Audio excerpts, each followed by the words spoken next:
बिहार में चुनावी सरगर्मी एकदम चरम पर है। फेस्टिवल खत्म हो चुके हैं, लेकिन लोकतंत्र के इस सबसे बड़े फेस्टिवल को लेकर के राज्य में हर तरफ माहौल एकदम अलग दिख रहा है।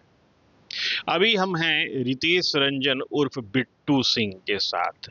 दीघा, राजधानी पटना का दीघा विधानसभा क्षेत्र, जिसे कहा जाता है कि कभी ये एशिया का सबसे बड़ा विधानसभा क्षेत्र भी हुआ करता था, उसका एक बड़ा ही चर्चित चेहरा रितेश रंजन उर्फ बिट्टू सिंह।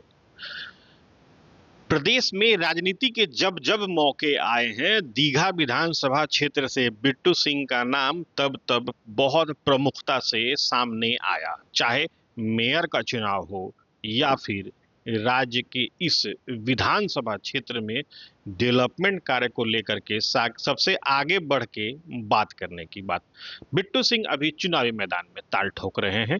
प्रशांत किशोर की जन सुराज के साथ जुड़े हुए हैं और दीघा विधानसभा क्षेत्र से चुनावी मैदान में हैं। जानते हैं बिट्टू सिंह से कि रणनीति क्या है आखिर, क्योंकि दीघा पर तो एक ही पार्टी के प्रत्याशी लगातार कब्जा जमाए हुए हैं।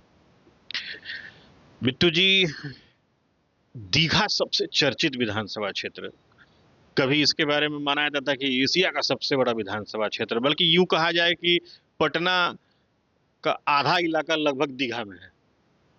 वहां से आप ताल ठोक रहे हैं। सबसे पहले तो आप ये बताएं कि आपकी रणनीति क्या है, फिर आगे सवालों का सिलसिला बढ़ाते हैं। आप चर्चित जैसे बोले, हम असमंजस में पड़ गए। चर्चित किस विषय में? दीघा का काम नहीं होने के विषय में चर्चा कर रहे हैं? मैं आऊंगा उस मुद्दे पे नहीं, आऊंगा। हम इसी के लिए पूछे कि चर्चित किस विषय में। क्योंकि देखिए, हम लोग लगातार आप एक कैंपेन चलाए, आपका आशीर्वाद दीघा जिंदाबाद, और लगातार हम लोग पूरे क्षेत्र में पद यात्रा किए, चाय पर चर्चा किए, बैठकें किए। और स्वाभाविक है, जब आप क्षेत्र में जाएंगे तो एक तरफा बात नहीं होता है। आप जब जाएंगे, अपने कामों को बताएंगे। हम लोग तो माननीय मुख्यमंत्री या माननीय प्रधानमंत्री के काम को बताने का काम करते थे, और लोग बहुत नाराज थे। स्वाभाविक है, एक तरफा वन वन वे बात तो होता नहीं है। उधर से भी लोग अपने परेशानी को बताते थे। जब परेशानी सुनना शुरू किए तो दिखा कि भाई, दिखता भी है, सड़क नली गली तो एक समस्या है ही। बहुत सारा समस्या है जो दीघा क्षेत्र में किया जा सकता था, जो नहीं किया। हम एग्जाम्पल दे सकते हैं। जैसे 1024 राजीव नगर नेपाली नगर का समस्या, वहाँ उसको ऑथराइज अभी तक नहीं किया। आपको जानकर हैरानी होगा कि बच्चे का आवासीय प्रमाण पत्र निर्गत नहीं होता है। क्यों? ये क्या बोगस चयन हुआ? ये जो विधायक का जो चयन हुआ, इतना बोगस विधायक आपको 243 में कोई नहीं मिलेगा। आप पूछिए उन लोगों से सवाल कि भाई, आखिर आवासीय प्रमाण पत्र क्यों नहीं निर्गत होता है? नेपाली नगर में बिजली है, राजीव नगर में बिजली है, सड़क है, आवासीय प्रमाण पत्र क्यों नहीं निर्गत होता है? भाई, ऐसा हो सकता है?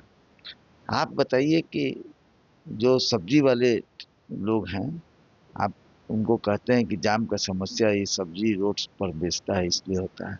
कौन आपको मना किया था? और वो कौन सा ताकत था जो आपको रोक रहा था कि वेंडिंग जोन नहीं बनाए? कौन सा ताकत था? दीघा की जनता भी जानना चाहती है कि आखिर आपने किया क्या। आपको सच बताए तो वार्ड काउंसलर का काम तो अगर माइनस कर देंगे, तो इस क्षेत्र में विधायक के द्वारा अनुशंसा किया एक काम नहीं दिखेगा। ये कहते हैं कि अटल पथ हम बनाएं, जेपी पथ हम बनाएं। कितना हास्यास्पद बात बोलते हैं। ये कंप्लीट पूरे पूरी माननीय मुख्यमंत्री का ब्रेन चाइल्ड था। ये अटल पथ बना और जेपी पथ बना। मुख्यमंत्री अगर ऐसे नहीं होते तो आपको ये दोनों काम नहीं दिखता। लेकिन सबसे बड़ी बात, आपको एक बात बताए, ये थोपे हुए विधायक हैं। ये संघर्ष नहीं किए। ये आप इनसे पूछिएगा तो ये अपना गाना गाना शुरू करेंगे कि हम बाल काल से हैं, अभी तक हैं। लेकिन ये ऐसा झूठ बोलने वाला व्यक्ति, और राजनीति में इस बहुत नुकसान होता है उस क्षेत्र का जो सबसे झूठ बोले विधायक। बिट्टू जी, अगर मैं, जहां तक मुझे याद है और मैं गलत नहीं हूं, तो लगातार 2 बार से वो विधायक हैं, तीसरी बार भी वो तैयारी कर रहे हैं। तो दीघा में आपने जिस तरीके से समस्याओं के बारे में बताया कि ऐसी ऐसी समस्याएं हैं, तो उसका निराकरण आखिर करने में दिक्कत क्या थी? निराकरण हुआ क्यों नहीं? आखिर प्रॉब्लम क्या थी? देखिए, चूंकि ये पैरवी से हरदम टिकट ले लेते हैं, ये पैरवी वाले लोग हैं और इनको नामदार कहा जाता है। ये राजकुमार है। राजकुमार हम लोग इसलिए बोलते हैं कि भाई अब जो जनता के बीच रहे, जो जनता का दुख सुख में रहे, जो गरीबों के साथ रहे, उनके दुख सुख में रहे, तो इनको तो ये सबसे कोई मतलब नहीं। ये नामदार व्यक्ति हैं, और नामदार लोग काम नहीं करेगा, ये टेकन फॉर ग्रांटेड लेता है ये लोग कि आखिर दीघा की जनता जाएगी तो कहाँ जाएगी, वोट तो पड़ना है तो हम ही को पड़ना है, ये सोच है। जब ये सोच और अहंकार आ जाएगा तो जनता भी आपको खारिज कर देगी। वोट का मालिक कौन है? जनता है। आप किसी को लाइए, किसी को कुछ कीजिए, कोई सुनने वाला नहीं है इस बार। आप बराबर अपने भाषण में या अपने कैंपेन में परिवारवाद पर हमला करते रहे हैं। रितेश रंजन के निशाने पर वो कौन है जो सीधे सीधे उनके हमले के केंद्र में रहता है? भाई हमको तो अभी तक जवाब नहीं मिला है। परिवारवाद का आप भी समझ लीजिए, आप भी बताइएगा, हो सकता है हम गलत हों। लेकिन परिवारवाद का इससे बेहतरीन नमूना क्या होगा कि एक ही परिवार में वार्ड काउंसलर, एक ही परिवार में एमएलसी, उसी परिवार में गवर्नर, उसी परिवार में विधायक, उसी परिवार में मन नहीं भरा तो बिस्कुमान के डायरेक्टर। इससे अच्छा उदाहरण क्या हो सकता है परिवारवाद का? आप बताइए। आप सीधे सीधे वर्तमान विधायक के ऊपर निशाना साध रहे स्वाभाविक हैं। है। आपको पार्टी, आप कहते हैं कि हम ये हैं, पार्टी से जुड़े हुए हैं, संगठन से जुड़े हुए हैं, आरएसएस से जुड़े हुए हैं। सबने आपको बहुत सम्मान दिया, इज्जत दिया। आपने किसका ख्याल रखा? जनता, दीघा की जनता का ख्याल रखा? उनका सम्मान इज्जत रखा? कुछ नहीं रखा। कोई काम ऐसा नहीं किए जिससे कि आपको वाहवाही मिले। कोई ऐसा काम आप हमको बता दीजिए। आप नाला भी नहीं पटवाए। अगर पटवा देते जिसमें आप कहते हैं कि मेरा अनुशंसा मेरा ही करवाया हुआ है, तो अनुशंसा दिखा दीजिए कहाँ पर है। आप तो सीधे सीधे चुनौती दे रहे हैं। कोई चुनौती नहीं है। हम करवाए हैं इसलिए हम जानते हैं। हम ही डीपीआर बनवाए। और विनीश चावला साहब उस समय एडिशनल चीफ सेक्रेटरी हुआ करते थे नगर विकास के, हम उनसे खुद बनवाए हैं। और हमको हमको पता है आपका एक अनुशंसा पत्र नहीं लगा हुआ है उसमें, उस फाइल में। हमको सब चीज़ पता है। हम एक एक गली जानते हैं, एक एक मोहल्ला जानते हैं, एक एक इलाका जानते हैं। हमको ये लोग समझाएगा थोड़ी, समझा ही नहीं सकता है। इनके झूठ को हम लोग पकड़ चुके हैं, और ये झूठ के सिवा कुछ नहीं बोलते हैं। हो जाएगा, इनका तकिया कलाम है। तो इस बार जनता भी हो जाएगा। रितेश रंजन उर्फ बिट्टू सिंह को अगर जनता चुन लेती है, जिस तरीके से आप कैंपेन कर रहे हैं, जनता चुन लेती है, आपके मन विचार में और आपके दिमाग में वैसी क्या डेवलपमेंट की चीजें हैं जिसको आप इम्प्लीमेंट करने में सबसे आगे रहेंगे? मतलब अगर कैटेगरी के हिसाब से देखा जी जाए तो। जी, सही बात है। हम लोगों का एकदम संकल्प है कि 1024 राजीव नगर नेपाली नगर का समस्या को निदान करेंगे। आपको 4 10+2 सरकारी स्कूल खोलेंगे, जो एक भी नहीं है आपको पूरे दीघा में, एक गर्दनी बाग छोड़ के। और वेंडिंग जोन हम लोग बनवाने का काम करेंगे, जिस पर कि उन लोगों को भी गर्व महसूस करेगा। मेरे जो सब्जी विक्रेता हैं, जो अपना छोटा छोटा रोजगार करते हैं, उन लोग को भी गर्व महसूस होगा कि हमको सरकार के द्वारा मिला हुआ वेंडिंग जोन में हम काम कर रहे हैं। वो काम सबसे पहले करेंगे। साथ ही साथ आईजीएमएस में 50 बेड आरक्षित कराने का काम करेंगे दीघा वासियों के लिए, और एक ओपीडी दीघा वासियों के लिए खुलवाने का काम करेंगे। ये दोनों नहीं कर पाएगा ये लोग। तो हर वार्ड में प्राथमिक स्वास्थ्य केंद्र खुलवाने का काम करेंगे, वो भी बेहतरीन। इसके साथ देखिए, सरकार कभी नहीं कही थी कि काम नहीं होगा। आपका कोई काम में इंटरेस्ट नहीं रहा, इसलिए आप कभी कभी काम नहीं किए। आप हरदम वोटर्स को टेकन फॉर ग्रांटेड लिए कि ये लोग जाएगा कहाँ। इसलिए हम लोग का सोच है कि ये सब काम आएंगे तो करेंगे।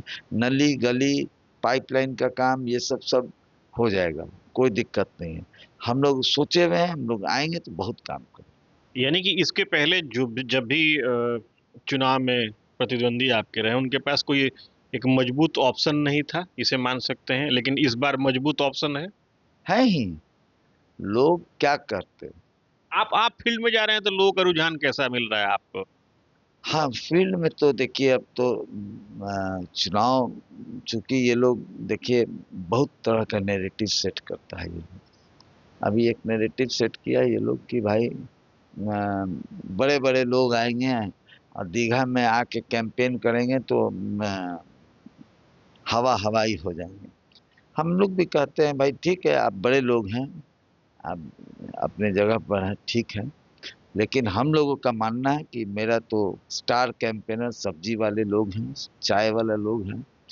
जो चाय बेचते हैं वो मेरे स्टार कैंपेनर हैं, जो मेरी माताएं हैं, जो बहनें हैं, जो युवा हैं, बुजुर्ग हैं, दीघा की तमाम जनता हमारा स्टार पर्सन है। इसलिए हमको जरा सा संशय नहीं है।